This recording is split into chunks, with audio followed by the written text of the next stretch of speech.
Lovely starshine lights my way to bed. Magic rainbows glisten in my head. Just like a child I live in Wonderland. All my dreams are coming true. Heavy shackles. Hi, and welcome to Handmade by Ditsy Tulip. I'm Mel, and thanks for stopping by. In today's video, I'm going to share my latest make, which is this absolutely amazing cardigan. You can't see the full details with how close I have to get in on the camera, but I will put some pictures in and things so you can see the full details. This is the fabric that I got for one of my Minerva blogger posts. And I have shared this in a previous video when it was uncut fabric, and hopefully you can see it's kind of full of holes which are felted, and it's got this metallic thread woven through it, and it's got these lovely rust colour blocks on it as well.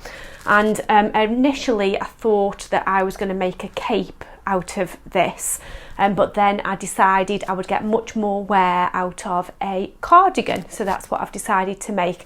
And I couldn't quite envisage what this was going to work out like because it was such an unusual fabric that I've not worked with before, but I absolutely love how this has turned out. It's so unique. So the pattern that I used was my all-time favourite, the Linen-Bloom-Heirloom.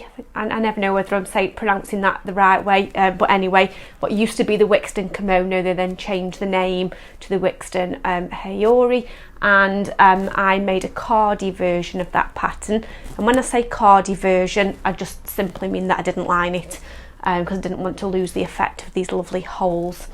And what I was very careful to do was place the pattern pieces in the right place, because I wanted to ensure that it was really balanced. So I wanted to ensure that this stripe, you can't actually see, I'll show you on the camera in a second. There's in fact, let me lift it up. You can see there's a stripe of the rust that runs along here, so I wanted to ensure that that was the same on both sides. But then I also wanted to have a rust running in the opposite direction as the collar to balance it out in that way as well. And I really like how you can see the embroidery thread running vertically there, but then horizontally across the body. And then with the drop sleeves, it changes direction there as well. So you've got kind of got it running there, and then it crosses into the sleeve. So I just think that it's worked really well. The simple lines in this pattern have worked really well with this fabric. I did really take my time in making it, so I stitched it and overlocked the main seams, which I'll bring it in close and show you, but yeah, overlocked the main seams, which have kind of really sunk into the fabric, but then I hand sewed all of the hems because I didn't want to see any of the stitching kind of interfering with this lovely embroidery thread on the right side of the fabric. So I hand stitched the hem all along the base and on the sleeves as well. The fabric is really soft, it's not itchy in the slightest, no itchiness at all, and it was actually really easy to work with. So the only thing that made it time consuming is I didn't cut the fabric out with the fabric folded. I cut it out as one layer, which I always do if I'm working with something that's got some form of stripes, because I want to ensure that it's running straight with the stripes. So it just takes a little bit longer because you're flipping your pattern pieces over and kind of cutting everything out twice rather than cutting it out once as you would if the fabric was folded. But other than that, it was really, really great to sew with. I sewed it with the standard sewing machine and then finished the seams with the overlocker. I also think that this pattern has worked great with this fabric because it's nice and loose fit, so you can really see the holes in the fabric as you wear it.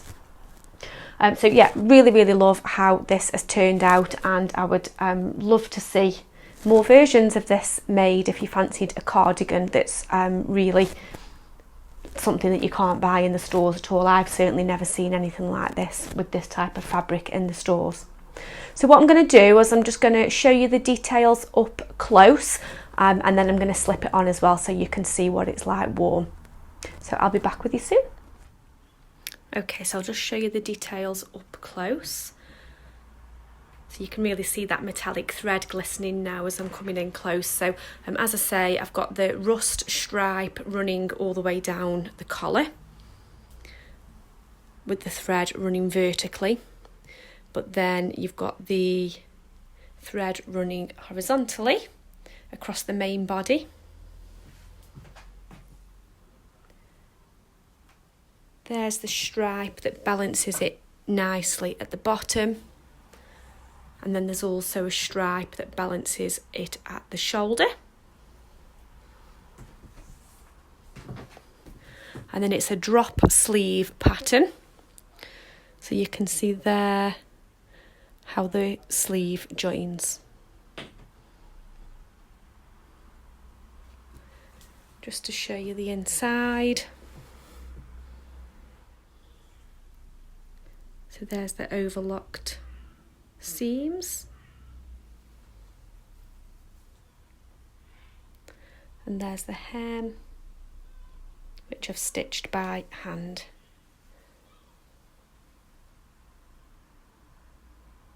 So you can't see any stitches from the outside. Okay, I'll just go and slip this on now so you can see what it's like worn. Okay, so let's show you what it looks like being worn. Not sure how much you'll see, I can't get far enough back on the camera. Let me move the chair. So as I say, you can see you've got the collar which balances it out nicely with the rust colour. You've got the drop shoulders, so you've got the nice seam that joins there with the different ways that the threads run. You can see the holes through the fabric, and that's what it looks like at the back.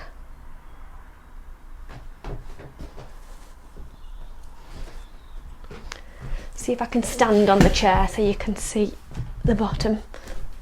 If you hear a big bang, you know I've fallen off. So that's what it looks like at the bottom. So I really love how this turned out. One thing I forgot to mention about when I was sewing the fabric is, as I've said and as you've seen, there's holes in the fabric.